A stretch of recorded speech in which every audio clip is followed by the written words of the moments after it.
Hello everyone, and thanks for tuning into the Financial Investor channel. My name is Brent, and today we're going to be doing our weekly recap for April 30th through May the 4th. So, overall, the market wasn't so hot. We had a lot of positive news. McDonald's, Apple earnings, they came out. Those were a few I was tracking. We had Sprint and T-Mobile doing some sort of, merger. We had Snapchat release their earnings, and Amazon, Netflix, Google, they all did really well. But the S&P 500, it still stayed in the red this week. 5-day change down 0.24%. So there was a lot of positive stuff going on as far as technology goes. I saw a lot of healthcare, a lot of tech stocks coming up, but financials didn't do so well. In order for the market to move up, you got to have technology and financials right online moving up in order to bring the market up. So we had technology, we had all the little, the individual sectors, but financials, a couple of those stocks such as Goldman Sachs, JP Morgan, they were in the negative this week as well, which caused the S&P 500 to kind of not do much this week, down only about 2.24%. Same thing with the Dow. We had some good stock earnings. Apple carried along with Boeing. I believe Apple went up 8% just alone this week with their earnings. They went up roughly 3-4%. Tuesday, I think they were up like 2-3% on Tuesday, released their earnings after hours. Their stock continued to climb up to into the 4-6% range. And then when Warren Buffett, some of the news came out that his company had actually bought quite a bit of Apple shares. We'll cover that here in a little bit. I have all that information here pulled over. So that drove Apple up this week. I know inside my IRA or my Roth IRA, from my buying point at like 162, $163 range, I'm up 13% in Apple alone. So I'm really glad I bought, and it's been doing really well. And so Dow Jones down 0.20%, year to date right now, down 1.85%. And the NASDAQ still in the positive, 5-day change up 1.26%. As we mentioned, technology stocks did really well this week. So 5-day change up 1.26%. NASDAQ up 4.44% year to date. I know a few people, I like to try and swing trade the NASDAQ. Let's see, what's it called? It's TQQQ. It's the opposite of shortening. I can't think right now. It's 2 in the morning. I'm trying to record this, and it's really fun. So it's the leveraged ETF, TQQQ. I buy it and then kind of, gain 2-3%, 2-4%, and then sell it and then just kind of wait for the next day to see what the market's going to do. So sometimes if you buy and hold through the night, you'll end up getting a really nice return, but it can also work against you where you can get a negative return. So I'd rather make 2 to 4% during day trading, just during the day, than hold anything leverage or shorting any of the companies and cause portfolio to kind of bleed out. So Facebook, why did I have Facebook pulled up? I think I was just looking at it. 5-day change up 1.74%. Mark Zuckerberg had mentioned, he spoke a little bit this week and kind of put people at ease as far as that whole data leak. And then, of course, the company that had stolen the data and such, they actually filed for bankruptcy, so that was some little news here and there. I don't know what I was doing with Facebook. I think I was looking up JP Morgan down 0.89%, and then Goldman Sachs here down 2.03%. So they actually fell surprisingly a little bit more. Wells Fargo is positive. So if I pull up Wells Fargo here, Wells Fargo was one. I wouldn't expect it to be positive after they're getting hit with they have to settle $480 million in order to settle security fraud. And plus, I listened to another YouTuber talk about how they were pushing their investors into IRAs and then putting the one's investments into mutual funds that are Wells Fargo, where they charge a 5 to 7% onboarding fee. So that's a whole little mess we're probably going to hear about here in the future. And what else did we go? Okay, so I have Twitter and Sprint here pulled up. Both of these were on the news. Twitter actually got the better end. Not Twitter. T-Mobile. I don't know why I have Twitter pulled up here. Okay, so T-Mobile, which is ticker symbol TMUS. There we are. Okay, so there was a merger between T-Mobile and Sprint, and the investors did not like this. So T-Mobile down 11.25%, 5-day change, not as bad as some of the other ones out there that snapped down just as hard, almost double. And then T-Mobile right now year to date down 9.84%. Sprint also took the harder end of that stick, down 18.77%. Just on the news of this merger. I thought it would have been pretty well for them, but apparently not. Year to date, down 10.36%. They're going to combine. I think they're probably going to end up taking up T-Mobile's name. I think it's a better name itself. When I can't, all my friends, when we think of Sprint, it's terrible. We do not, nobody uses Sprint service here if you don't have to. And if you did have to, you'd probably use something else like Boost or, Walmart's brand or whatever I think it's Boost. But let's see here. McDonald's, they released earnings better than expected, of course. So their stock shot up on Monday, up by 5.77%. Ending 5-day change up 4.25%. Still down for the year by 4.12%. But the companies kind of go through like a turnaround where they're trying to put technology into the stores, more AI, and I think it's gonna help their sales. I think it's gonna be more welcoming to customers as they're coming in. They're trying to order something. They just walk up.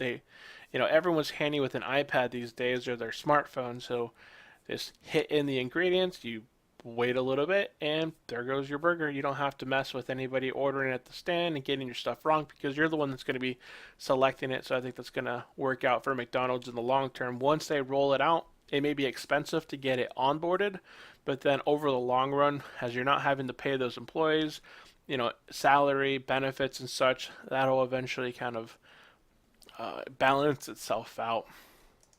Snap had its worst earnings.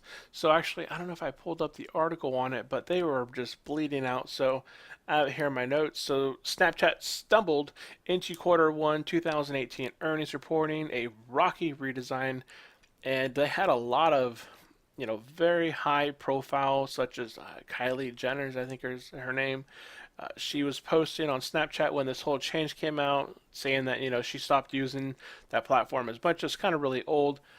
So Snapchat reported that they reach 191 million daily active users, up from 187.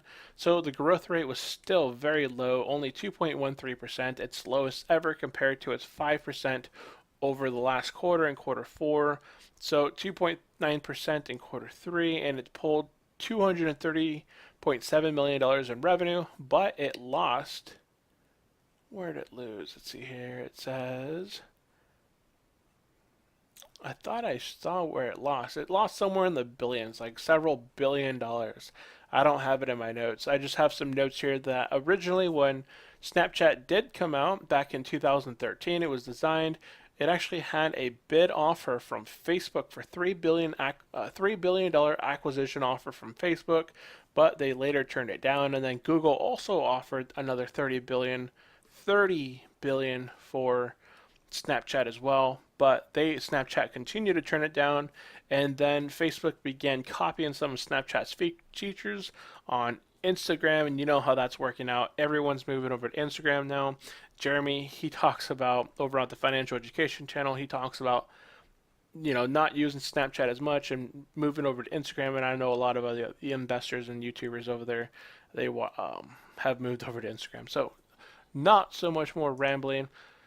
So Apple during had a this is one of the best stocks that I was tracking this week.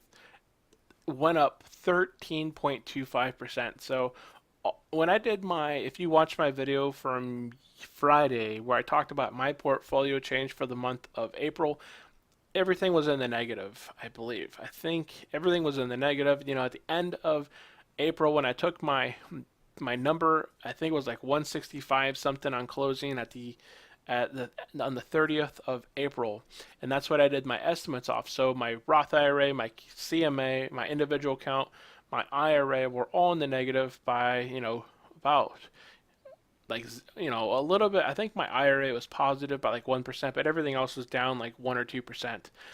And then the very next day, Tuesday, It picked back up very quickly during the day, up 2.32%.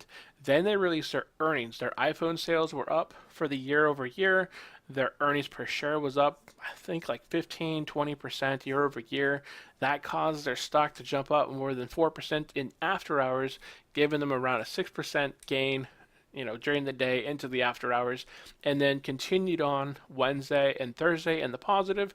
And then, as you know, Warren Buffett, news came out that Warren Buffett had actually, his company had bought, let's see if I have the estimate, $23.5 billion worth of company stock. Oh no, that's what they did. Okay, the company, Apple, announced that they had bought back $23.5 billion worth of company stock, and another $100 billion is in the works right now. And they also raised their dividend, which I covered in my video. I was getting paid 0.63 cents per share, and they bumped it up by 16% to 0.73%, or 73 cents per share. So that added a good difference from the dividend capture that I'm planning on getting. Was it this Friday? It's next Friday. Next Friday is their ex-dividend. If you aren't tracking that, I made it on my stocks. The ex-dividend next week. Apple is one of them, and I think there's 9 others. I think this last week was one of the best weeks as far as stocks that we screened for, and there was a really good selection of stocks to look at. So, why is Apple stock surging on Friday? So, Apple stock surged more than 2.4% in the early morning trading on Friday, defying the industry volatility, and saw tech behemoth Amazon, Netflix, and Facebook open lower. But again, Amazon closed for the week in the new highs. Apple appears to be gaining on the back of news that Warren Buffett has added more shares to the iPhone maker. So Buffett's Berkshire Hathaway bought $75 million worth of shares of Apple stock during the first quarter of 2018. So during the first quarter of 2018, Apple stock was down in the 162s, 164s. So great opportunity to buy, where all-time highs were in the 178, 180 range, I believe, is where Apple had its all-time highs. It actually broke all-time highs now. So Apple's trading at 183 right now, which I believe, if we go back over the last 5 years, we're in the all-time highs right now. So continue to hold. I give it an estimate of around 210, I think, is what I had. I was talking with another investor that's invested in Apple. We're kind of talking back and forth about what numbers we expect over the next 3 to 6 months. I could see Apple hitting about $200 to $210 in the next 3 to 6 months. So it could be worth holding as long as the market doesn't do something wacky. But everything is good there. And what else happened during the week? Tesla. Let's see if I have Tesla anywhere. I do not have Tesla. So this had already been reported on some of the other channels, mainly Tesla during, yeah, they went down on Thursday during their earnings because they reported, let's see here, the company did report better than expected earnings, but the stock sold off as Elon Musk dodged analyst questions, and instead he chose to answer a YouTuber question. Some YouTuber out there who has 54 shares of Tesla had started asking him some questions, and Elon Musk had gone back and forth answering, and it just seemed like he was much more willing to answer. So the stock did tumble there on Thursday, down 5.55%, 5-day change up 0.01%. So shares have been under pressure for months as investors are starting to wonder about the real financial future of the company. I was watching Amazon this week launch a missile into, it was like, I don't know, one of my friends at work was watching Amazon launch a missile into space, and I thought that was really cool. And, with SpaceX was Tesla's thing, and we had this little conversation where between the two, if you were to invest in Amazon or Tesla, if they were just looking at space-wise, which company would you invest in?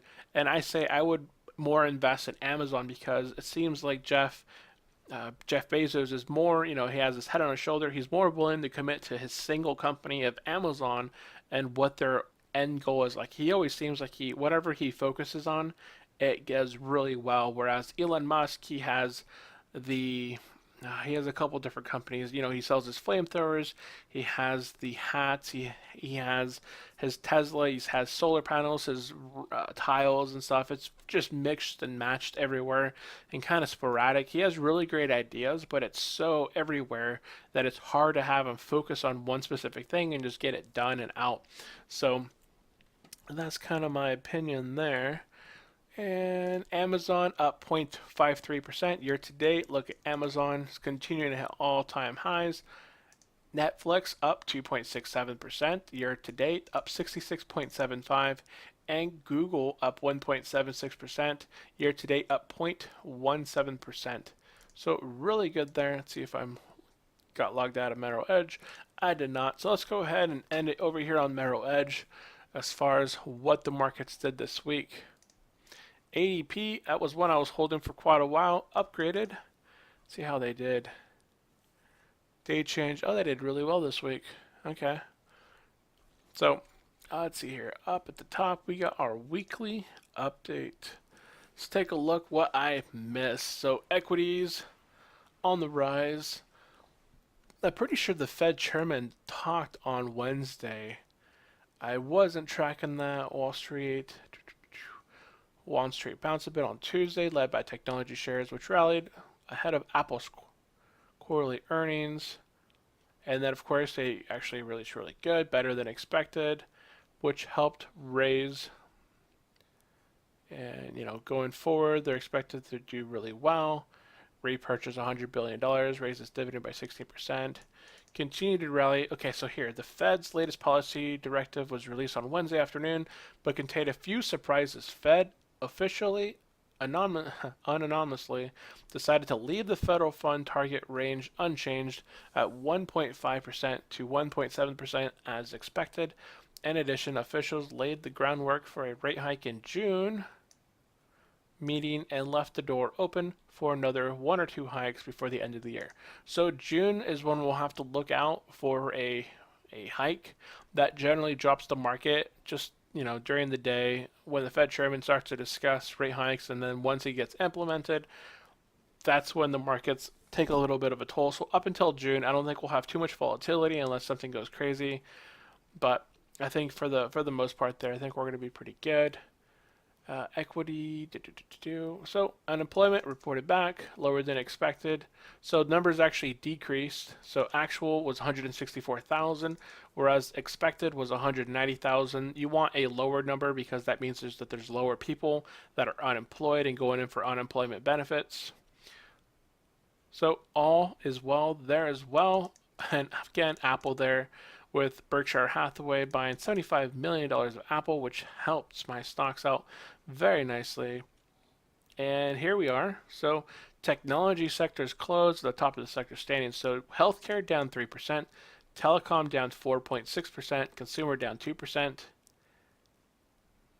And there we are. So that's basically it this week. I don't see a whole lot of volatility going on in the next couple, in the month of May anyways. I don't see anything as far as, the Fed's in the background right now up until June.